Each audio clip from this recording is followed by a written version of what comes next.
From the peaks of the Himalayan mountains to the shoals of the South China Sea, China lays claim to a vast territory, and a new national map produced by Beijing is the latest expansive conception of its borders to outrage its neighbors. The Philippines, Malaysia, Vietnam, Taiwan, and India, all of which have territorial disputes with China, have objected to the 2023 version of the country's standard map, released on the 28th of August by the Chinese Ministry of Natural Resources. The map includes a U-shaped line that reaffirms Beijing's claims to sovereignty over almost all of the South China Sea, including the West Philippine Sea, a resource-rich and strategically important region through which trillions of dollars in trade flows each year. The line extends into the exclusive economic zones of a number of countries. It also includes the Indian state of Arunachal Pradesh and the Aksai Chin, in the Himalayan border, which China controls but India also claims, and the Russian territory of Bolshoi Ussuriysky Island. At least 6 neighboring countries have objected to China's new standard national map, which features a 10-dash line, instead of the previous 9 dashes, used to stake claims on the South China Sea, with an additional dash to the east of Taiwan. The new map repeats the 9-dash line claims made by China and rejected by the United Nations Law of the Sea Tribunal, while also claiming new territory around Taiwan and to the north of India. China has put one new dash in the eastern section of the democratic island of Taiwan. Beijing sees Taiwan as a renegade province subject to reunification. Also, inside this 10-dash line are the entire Spratly Islands, which include the Kalayaan Island group. More than 400 Filipino civilians, including 70 children, live in the Philippines' westernmost island. The island serves as the seat of the local government of the municipality of Kalayaan in Palawan province. The Philippines already challenged the then 9-dash line drawn by China before the Permanent Court of Arbitration. The court had invalidated Beijing's sweeping claim.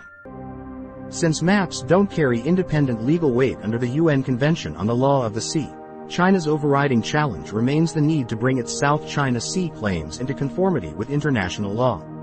Privately, some Chinese interlocutors are conscious of the incompatibility between China's United Nations Convention on the Law of the Sea obligations and a maximalist interpretation of the 9-dash line as a territorial enclosure.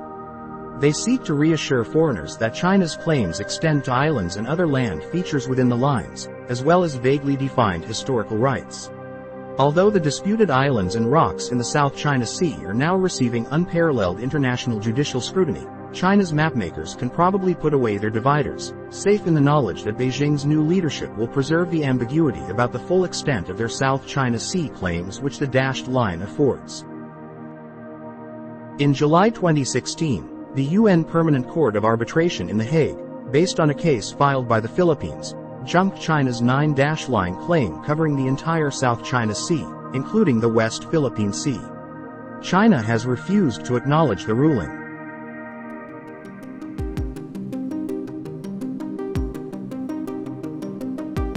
The Philippines backed its historical claims from the 17th century map, where the Scarborough Shoal first appeared on maps of Philippine waters in the 1750s. On the night of September 12, 1748, the British East India Company ship Scarborough struck the now famous reef of the same name while on its way from England to China. As a result, the name Scarborough Shoal first appeared on maps of Philippine waters by English cartographers in the 1750s, according to research by a member of the Philippine Map Collectors Society. It also appears in the Murillo Velarde map in his 1749 book under the name Panicot or Scarborough Shoal. Both terms refer to Bajo de Masinloc. Going back to the 17th century, the hydrographical and chorographical chart of the Philippine Islands was one of the first versions of the Philippines map.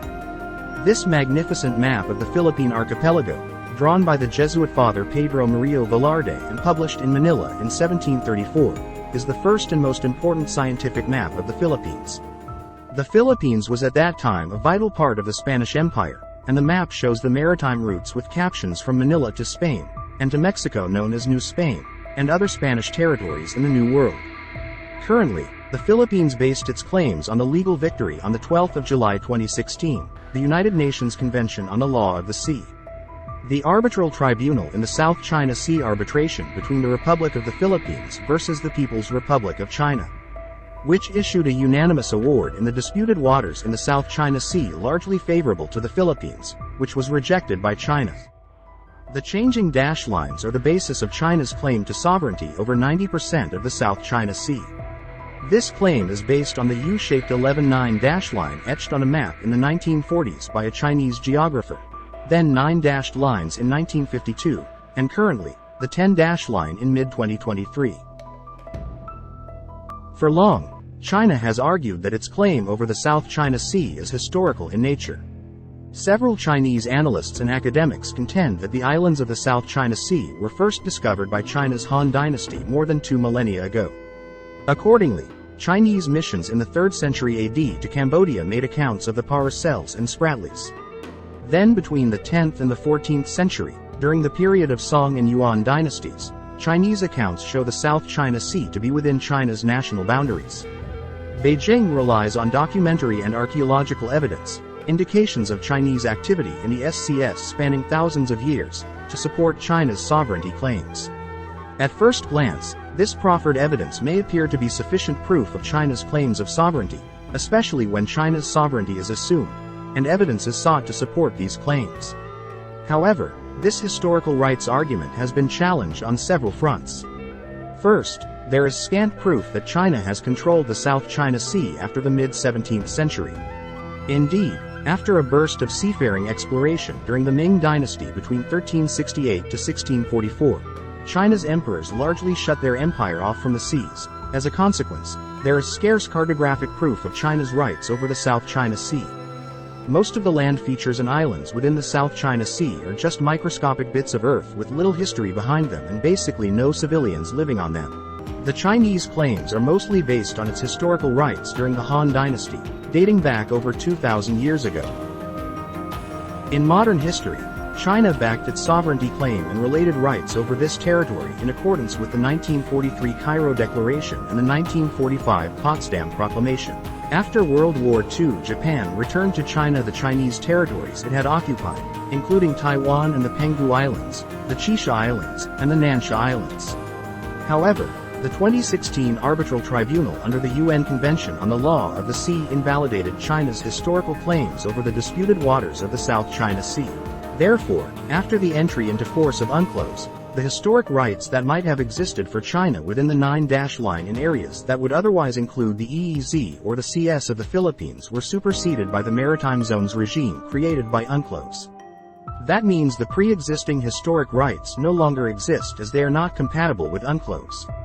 Accordingly, the tribunal concluded that China's claims were contrary to UNCLOS and exceeded the geographic limits imposed by it. The Philippines National Security Council will publish an updated Philippine map highlighting the country's maritime entitlements as underway in line with the 2016 arbitral ruling and the United Nations Convention on the Law of the Sea.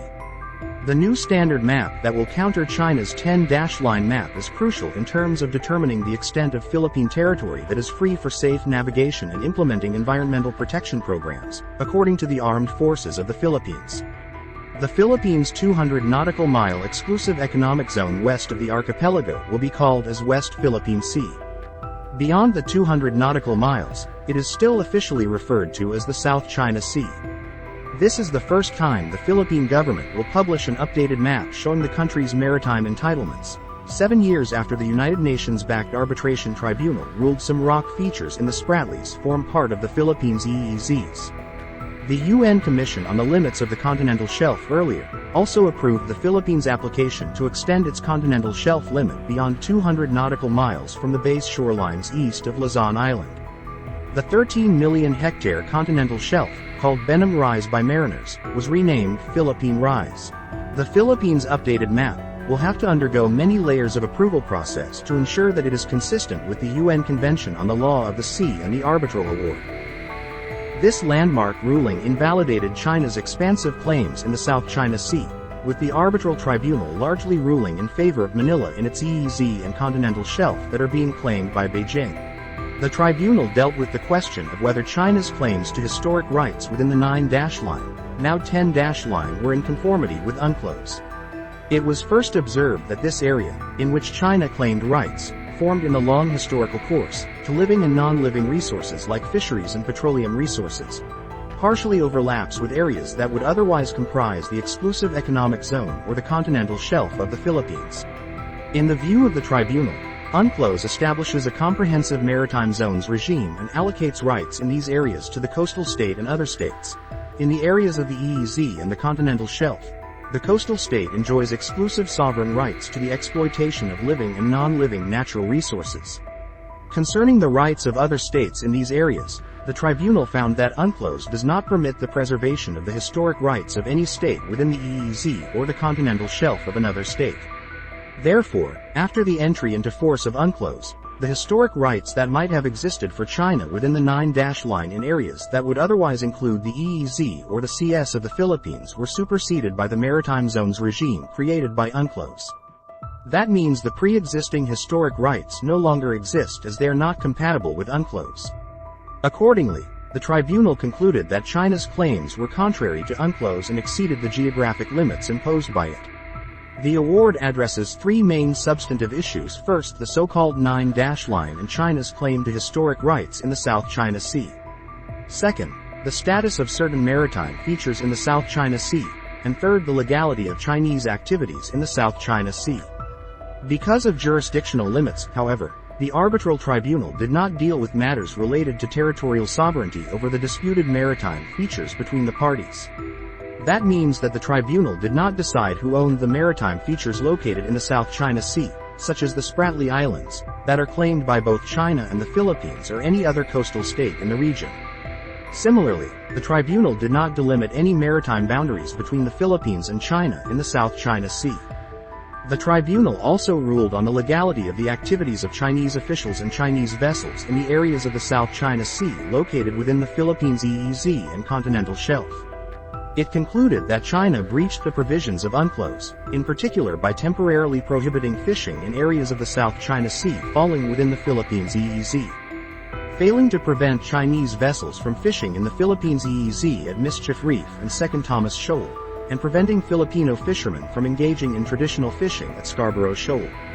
Regarding China's construction of artificial islands, installations, and structures at Mischief Reef, an LTE that is part of the Philippines' EEZ and continental shelf, without the authorization of the Philippines, the tribunal also found China to have violated UNCLOS. The tribunal's ruling is certainly a legal victory for the Philippines over China, as the judges agreed unanimously on almost all the questions submitted by the Philippines, including a declaration from the tribunal that China is obliged to comply with UNCLOS and that the award is legally binding on China. Now have China reasserting its position and possibly seeking to expand its position, especially with respect to Taiwan. China's Foreign Ministry spokesperson Wang Wenbin said at a regular press briefing on August 30 that China's position on the South China Sea is consistent and clear. The competent authorities of China routinely publish standard maps of various types every year, which aims to make standard maps available to all sectors of society and raise public awareness of the standardized use of maps. It hopes the parties concerned can view it in an objective and rational light.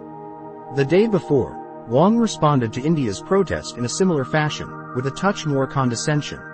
It hopes relevant sides can stay objective and calm, and refrain from over-interpreting the issue.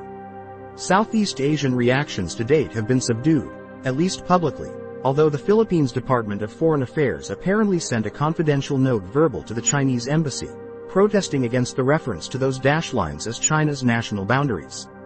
Indonesia's semi-dormant sensitivities in the South China Sea may be pricked by the fact that China's westernmost dash line clearly bisects Indonesia's gas-rich exclusive economic zone off Natuna, potentially reviving concerns that Jakarta believed it had put to bed with bilateral reassurances received in the early 1990s. Thus far, Indonesia hasn't offered any official objection to the new map, perhaps preferring to dwell on the positive fact that China's mapmakers have acknowledged the outer limit of Indonesia's archipelagic waters to the north of Natuna. Yet China shouldn't take Indonesia's neutrality in the South China Sea disputes for granted. In reality, Indonesia's maritime resource equities are potentially on the line, despite not being a claimant to the Spratlys.